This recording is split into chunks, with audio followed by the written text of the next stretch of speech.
வணக்கம் நண்பர்களே.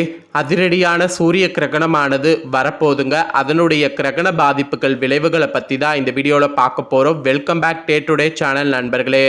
இன்றைக்கி இந்த வீடியோவில் ஒரு முக்கியமான எச்சரிக்கையான ஜோதிட தாள்களை தான் இப்போ இந்த வீடியோவில் அதிரடியாக பார்க்க போகிறோம். எச்சரிக்கையான ஜோதிட தாள்கள் பார்க்குறதுக்கு முன்னாடி என்ன பார்க்க போகிறோம் அப்படிங்கிறத இன்ட்ரோவில் விளக்கமாக ஷேர் பண்ணுறேன். என்ன பார்க்க போகிறோம் அப்படிங்கிறத ஃபஸ்ட்டு விளக்கமாக இந்த வீடியோவில் தெரிஞ்சுக்குங்க.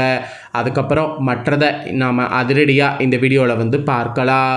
கிட்டத்தட்ட ஒரு 71 ஆண்டுகளுக்கு பிறகு மிகப்பெரிய அதிசயமானது இப்போ நடக்க இருக்குது. ஸோ என்னைக்கு நடக்க இருக்குன்னா இந்த ஆகஸ்ட் மாதத்தில் தான் நடக்க இருக்குது. அந்த அதிசயம் வேறு எதுவும் கிடையாது. அந்த அதிசயம் என்னென்னா இந்த ஆண்டுடைய இறுதி கடைசி சூரிய கிரகணமானது நடக்க இருக்குது. இந்த அரிய நிகழ்வு அதிசயமாக பார்க்கப்பட்டாலும் இது ஒரு எச்சரிக்கையான நிகழ்வு. அதனால் எல்லாருக்குமே எச்சரிக்கையாக இருக்க வேண்டிய சூழ்நிலை உருவாயிருக்கு.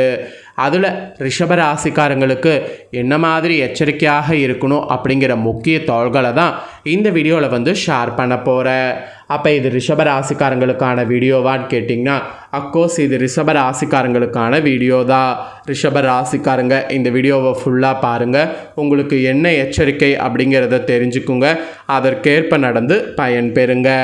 வாங்க என்ன எச்சரிக்கை அப்படிங்கிறத அதிரடியாக பார்க்கலாம். ஃபர்ஸ்ட் ஆஃப் ஆல் ஆகஸ்ட் மாதம் 12ஆம் தேதி தான் சூரிய கிரகணமானது நிகழப்போகுது. நிகழ இருக்கக்கூடிய இந்த சூரிய கிரகணம் ஜோதிட ரீதியாகவும் வானியல் ரீதியாகவும் மிகவும் முக்கியத்துவம் வாய்ந்ததாக பார்க்கப்படுது. இந்த சூரிய கிரகணம் நடைபெறக்கூடிய அன்னைக்கு எல்லாருக்குமே ஒரு சூட்சமம் உருவாகி எச்சரிக்கையாக இருக்க வேண்டிய சுச்சுவேஷன் உருவாகுது. அது ஒவ்வொரு ராசிக்கும் ஒவ்வொரு மாதிரி இருக்கும். அதில் ரிஷப ராசிக்காரங்களுக்கு எப்படி எச்சரிக்கையாக இருக்க வேண்டும் அப்படிங்கிறத தான் இப்போ இந்த வீடியோவில் ஷேர் பண்ண போகிறேன். இந்த 2026 ஆண்டில் ஒன் ஆஃப் த ஒரு பிக்கஸ்ட் பெரிய சூரிய கிரகணம்னா இப்போ நடைபெறக்கூடிய இந்த 2வது சூரிய கிரகணத்தை சொல்லலாம். ஆகஸ்ட் 12 அன்னைக்கு புதன்கிழமை ஆடியுடைய 27 ஆடி அமாவாசை அன்னைக்கு நடைபெறுது. இது பகல் நேரத்தில் தான் நடைபெறுது. இருந்தாலும் இந்தியாவில் தெரிவது கொஞ்சம் வாய்ப்பு கம்மி தான். ஆனால் சூத காலம் பார்த்திங்கன்னு வச்சுங்களேன் நல்லாவே இருக்குது. ஏன்னா ஜோதிட ரீதியாக இந்த கிரகணம் நிகழ்பெறக்கூடிய அன்னைக்கு சூரியன் சந்திரன் பூமி இவங்கெல்லாம் ஒரே நேர்கோட்டில் இருப்பாங்க. அப்போ இதனுடைய சூத காலமும் தாக்கமும் இந்தியாவில் இருக்குது. என்ன கிரகணத்தை பார்க்க முடியாதோ தவிர கிரகணம் நடைபெறக்கூடிய சூத காலம் இந்தியாவில் தெரியும். அப்போ இந்த கிரகணத்தின் தாக்கம் எல்லா ராசிக்காரங்களுக்குமே இருக்கும். இதில் சில ராசிக்காரங்களுக்கு சவாலான நேரமாக இருக்கும். அதோடு அன்னைக்கு சாதாரண வேலையை கூட அதிக முயற்சி செய்கிற மாதிரி இருக்கும். திட்டங்கள் போட்டால் கூட தடைகள் வர வாய்ப்பு இருக்குது. ஸோ இந்த மாதிரி நிறைய பார்த்திங்கன்னு வச்சுக்கோங்களேன் சொல்லிக்கிட்டே போகலாம். ஸோ இந்த மாதிரி நிறைய சொல்லிக்கிட்டே போகும்போது அதுக்கு நம்ம ராசிக்கு டீப்பாகவே பார்த்திங்கன்னு வச்சுக்கோங்களேன் என்னங்கிறத நாம் தெரிஞ்சுக்கிட்டால் அதற்கேற்ப நாம் நடந்துக்கும் போது கிரகணத்தின் ஆபத்திலிருந்து தப்பிக்கொள்ளலாம்.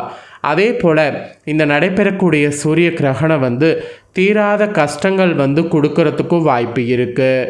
நம்ம நிறைய பேர் என்ன நினைக்கிறோன்னா இது ஒரு சாதாரண வானிய நிகழ்வுன்னு நினைக்கிறோம். ஆனால் இது ஒரு சாதாரண வானிய நிகழ்வுன்னு தாண்டியும் இது முக்கியமான வானிய நிகழ்வாக குறிப்பிடப்படுது. அதுவும் ஜோதிட ரீதியாகவும் முக்கியமானதாக கருதப்படுது. அப்போ இந்த நிகழ்வு அனைத்து ராசிக்காரங்களுக்குமே வாழ்க்கையில் தாக்கத்தை ஏற்படுத்தும். அப்போ கஷ்டங்கள் ஏற்படுவது ஒன்றும் தடுக்க முடியாமல் போகும்.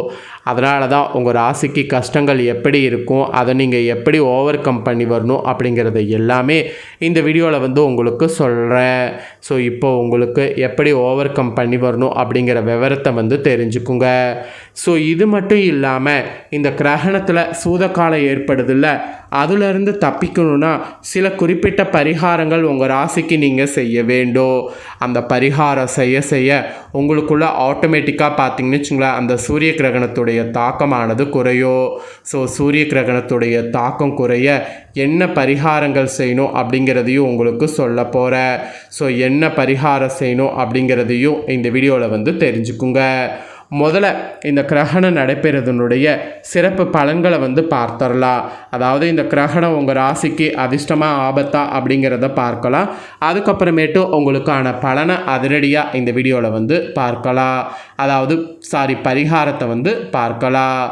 ரிஷப ராசிக்காரங்க கார்த்திகை 2-3-4 பாதங்கள், ரோஹிணி மிருகசீரிட 1-2 பாதங்களில் பிறந்த நட்சத்திரக்காரர்களுக்கு நான் சொல்லக்கூடிய கணிப்பு கரெக்டாக இருக்கும்.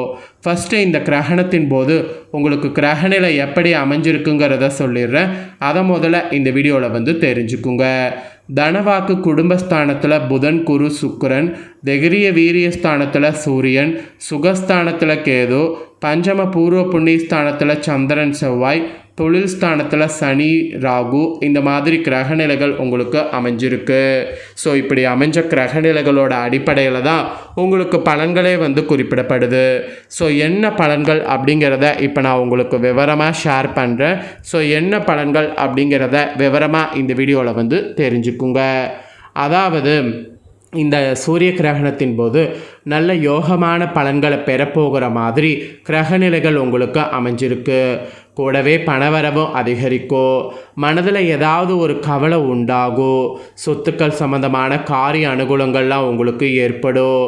நண்பர்கள்லாம் இருந்தாங்கன்னா அவங்க மூலம் எதிர்பார்த்த உதவிகள் கிடைக்கக்கூடும். புதிய நபர்களுடைய நட்பு கிடைக்கும். அது மட்டும் இல்லாமல் அந்த நட்பை ஏற்றுக்கிட்டிங்கன்னா அந்த நட்பு மூலிமா அடுத்தடுத்த உயரத்துக்கு உங்களால் போக முடியும்.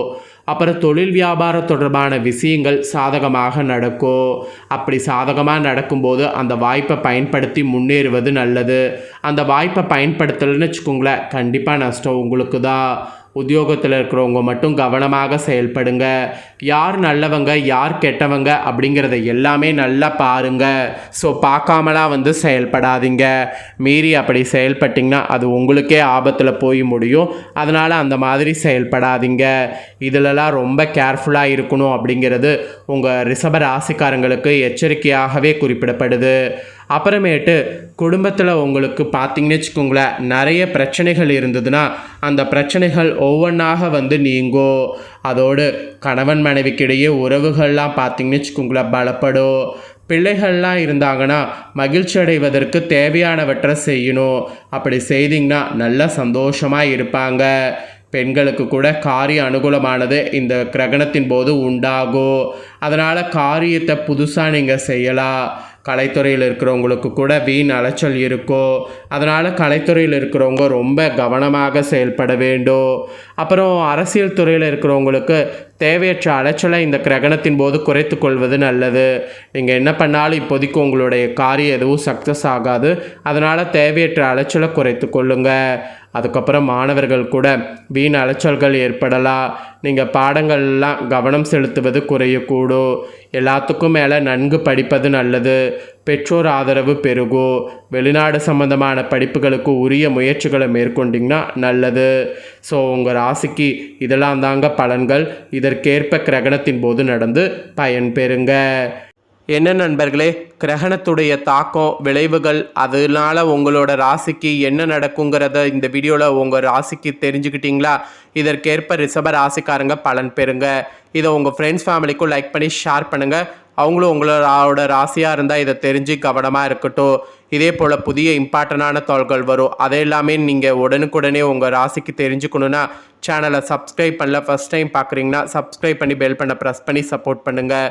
சுவாரஸ்யமாக வேறொரு தகவல்களை நோட்டிஃபிகேஷன் பார்த்து பயன்பெறுங்க.